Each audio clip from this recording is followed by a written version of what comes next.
Olá, eu professor Diego Carneiro mais uma vez, e hoje a gente vai dar continuidade ao nosso estudo de aleatorização na avaliação de políticas públicas. No vídeo anterior a gente apresentou um pouco sobre a parte técnica, do modelo, como a aleatorização resolve o nosso problema de viés de seleção, e agora a gente vai apresentar algumas dificuldades técnicas, de ordem mais prática que podem ocorrer durante um processo de aleatorização voltado para a avaliação de política. Em síntese, a gente consegue listar 4 tipos, de problemas que podem ser enfrentados durante um processo de aleatorização. Um possível problema seria o não comparecimento, quando alguns indivíduos que foram selecionados para participar do programa simplesmente desistem de realizar. A gente tem a substituição do programa, quando os indivíduos que foram selecionados para ir para o grupo de controle procuram algum tratamento alternativo àquele que está sendo estudado. A gente tem a questão do atrito amostral, quando a gente perde informações dos indivíduos ao longo do tempo. A gente também tem um problema quando o próprio programa gera externalidades para os não tratados, ou seja, quando tem uma contaminação entre tratados e não tratados. Vamos olhar então um a um. Primeiro, o não comparecimento. Caracteriza o não comparecimento quando, uma vez que foram atribuídos o tratamento aos dois grupos, de forma aleatória, sorteei quem ia participar do grupo de tratamento, sorteei quem ia participar do grupo de controle, aqueles indivíduos do grupo de tratamento, que foram atribuídos de tratamento, não aparecem para realizar o programa, para participar das atividades relacionadas ao programa.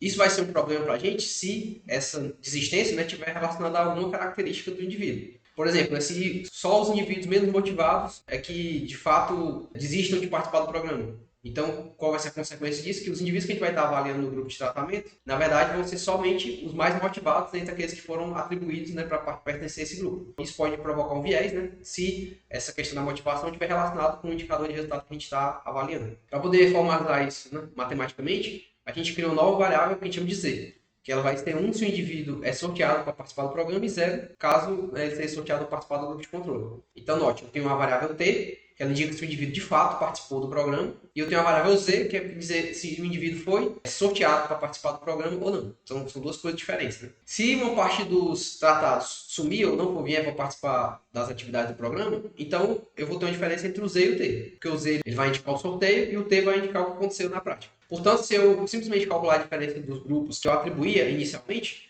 eu não vou estar obtendo o efeito do tratamento. Por quê? Porque alguns indivíduos foram atribuídos a participar do sorteio e não participaram efetivamente. Então, nesse caso, eu não tenho mais o efeito médio de tratamento ou o efeito médio de tratamento sobre os tratados.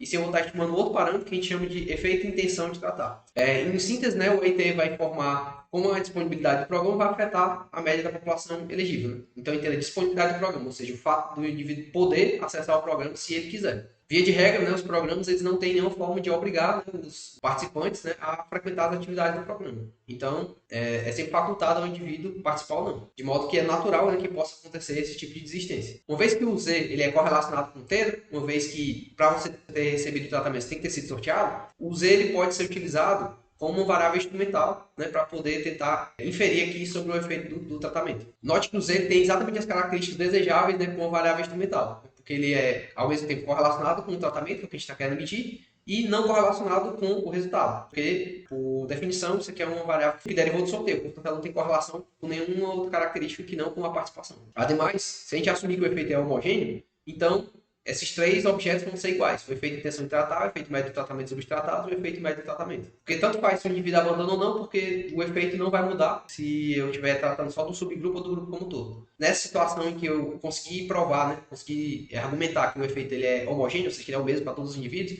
então esses 3 objetos vão ser equivalentes. O segundo problema que a gente listou lá é o problema da substituição.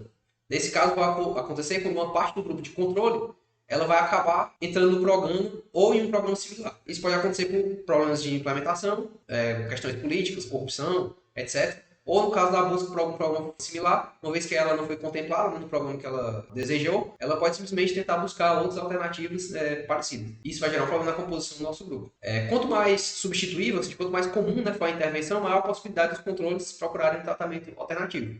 Se for uma intervenção trivial, sei lá, por exemplo, como alguma forma de treinamento, existem diversas opções de treinamento. Então, uma vez se ele não participou do seu treinamento, pode estar participando de outros. E mais uma vez, isso vai ser um problema se essa decisão do grupo em participar de um outro programa, ela estiver relacionada com características não observáveis que estejam relacionados, por sua vez, com o resultado. Então, assim, o fato de eu me motivar para procurar um tratamento alternativo ou me esforçar para poder entrar no grupo de tratamento, essa motivação ela pode afetar o resultado dependendo do que eu estou medindo. Então, se eu tiver essa situação, isso vai enfatizar o nosso viés quando a gente estiver calculando o efeito médio de tratamento ou o efeito médio de tratamento sobre os tratados. Basicamente, do ponto de vista matemático, o que vai acontecer é que o resultado médio dos indivíduos que não foram sorteados para participar do programa vai ser diferente, né, do resultado dos indivíduos sem o tratamento, dado que eles não recebem tratamento, né? Ou seja, vou ter uma diferença aqui porque alguns indivíduos que foram sorteados, na verdade, vão receber um tratamento alternativo. Então, esses dois resultados vão ser diferentes. Portanto, eu vou ter um viés aqui, né? Se eu comparar simplesmente quem foi sorteado para participar do tratamento com quem foi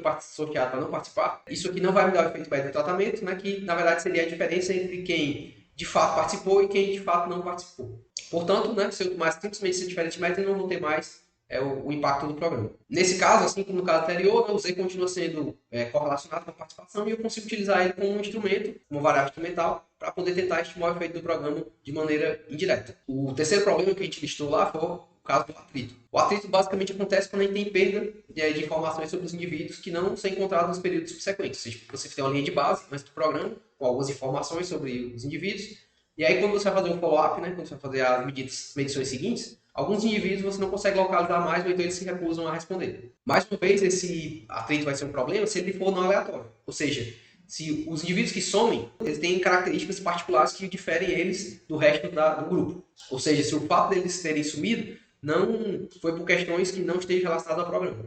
Então isso pode contaminar o nosso efeito causal. Uma forma, né, de você constatar se esse atrito ele vai ser problemático ou não é verificar as características médias, né, dos indivíduos dos grupos antes e depois do programa. Se os níveis depois do programa, ou seja, para aqueles que você conseguiu informação, né, tiverem características muito diferentes daqueles indivíduos, né, antes do programa, então você tem como inferir que aqueles indivíduos que sumiram têm características particulares que podem sim estar relacionadas com o tratamento e com o resultado potencial que você está interessado em medir. Então, dessa maneira, você tem como ter uma ideia, né, se você está tendo algum problema de atrito na sua base. Ou se o atrito que você observa na sua base é de fato um problema. Né? Normalmente, o atrito ele vai ser maior no grupo de controle. Por quê? Porque uma vez que ele não foi sorteado para participar do tratamento, ele tem menos incentivo, né, para poder prestar informações posteriores.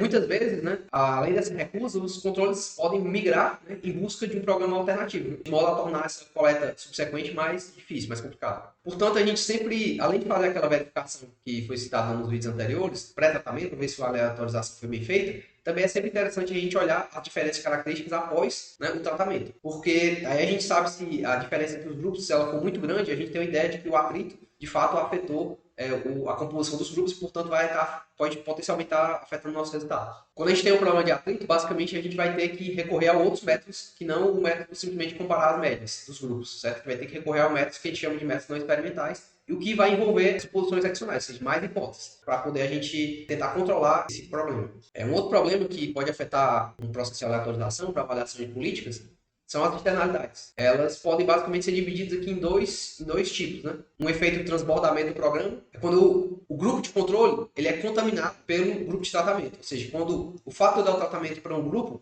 vai afetar indiretamente um outro grupo. Aqui cabe aquele exemplo que eu falei lá dos vermífugos. Né? Uma vez que o indivíduo recebe o vermífugo, ele para de ser um vetor e acaba não transmitindo a doença para os seus pares. Né? Portanto, ele acaba contaminando o grupo de controle se esses dois estiverem próximos. Um outro exemplo seria aqui o programa de combate à obesidade infantil. Se um dos grupos de tratamento e o controle são escolhidos dentro das escolas, então as crianças que estão tratadas, ou seja, que não tem um programa alimentar para combate da obesidade infantil, elas podem acabar influenciando o comportamento alimentar das outras crianças do grupo de controle, dentro ou fora da escola. De modo que eu vou ter uma contaminação desse grupo. Ele vai observar o comportamento das crianças tratadas e pode acabar alterando seu próprio comportamento. Outro tipo de externalidade que pode afetar a avaliação aleatorizada são os efeitos de equilíbrio geral. Basicamente, esses efeitos de equilíbrio geral ocorrem quando o programa ele afeta o funcionamento da economia, né? Como, por exemplo, os preços de equilíbrio. Normalmente, eles são comuns quando o programa ele é grande, né? Relativamente ao tamanho da economia, de modo que ele consegue afetar a oferta e a demanda por alguns bens. O exemplo aqui seria o programa Bolsa Família. Se eu pegar municípios pequenos, né, a transferência de renda das famílias ela vai afetar a demanda por alguns bens e serviços. Isso vai afetar os preços da economia, o preço de salários. Esse efeito agregado na intervenção ele pode afetar o próprio estado contrafactual do não tratamento, ou seja, ele vai afetar a decisão dos outros agentes, os agentes que seriam o nosso grupo de controle. Lembra que quando a gente está realizando uma avaliação dessa, a gente assume que está tudo parado e a única coisa que mudou foi o fato de eu ter recebido o programa ou não. Só que quando eu tenho um programa dessa escala, ele acaba afetando outros fatores, né, outras variáveis dentro do sistema econômico. Isso, dependendo do que você está avaliando, pode afetar diretamente os resultados do programa, afetando inclusive o grupo de controle. E dessa maneira, o contrafactual que você está estimando vai ser diferente daquele contrafactual que teria se o programa nunca tivesse existido. Esse é o tipo de problema mais sutil, mas que quando eu tenho um programa de grande escala, isso pode acontecer. Basicamente, os efeitos de equilíbrio gerais vão provocar uma reação dos agentes, né, sobre as suas decisões futuras. Como assim? Quando eu altero preço de salários, eu altero as decisões dos agentes, em termos de busca de oferta de salário e de cesta de consumo. Né? Os produtos que têm um preço mais alto vão ser desestimulados, a demanda tende a cair, e os salários mais altos, né, tendem a estimular a oferta de trabalho. Então, eles alteram as decisões dos indivíduos. Se eu quiser ver o efeito, por exemplo, do Bolsa Família sobre a oferta de trabalho, eu posso, na verdade, estar enviesando, né, o resultado quando eu comparo esse grupo com um ambiente que é diferente do que aconteceria se não tivesse tido o programa. A maioria das avaliações, infelizmente, não leva isso em consideração, porque isso seria uma espécie de efeito indireto do programa na economia e sobre as decisões dos agentes econômicos. Só para finalizar, eu relato aqui uma situação que a gente teve com a avaliação de incentivos fiscais. No nosso exemplo lá, novas firmas entravam, né, nos municípios para receber esses benefícios, e aí, em função disso, elas afetavam o salário médio da economia, né, porque aumentava a demanda para o trabalho e, consequentemente, fazia com que o salário subisse. Então, quando eu comparava as empresas daquela região com esse seu benefício, não conseguia visualizar diferença nenhuma. Porque, na verdade, a entrada da firma afetou tanto o salário dela, quanto afetou o salário das firmas que não tinham incentivo fiscal, em função da concorrência no mercado de trabalho. Então, esse é um exemplo de efeito de equilíbrio geral. E é isso, pessoal. Esses basicamente são os principais conceitos relacionados ao uso de aleatorização para avaliação de políticas públicas. E aí eu pretendo, né, postar novos vídeos referentes a outros métodos de avaliação aí, em momentos futuros. Muito obrigado e até a próxima.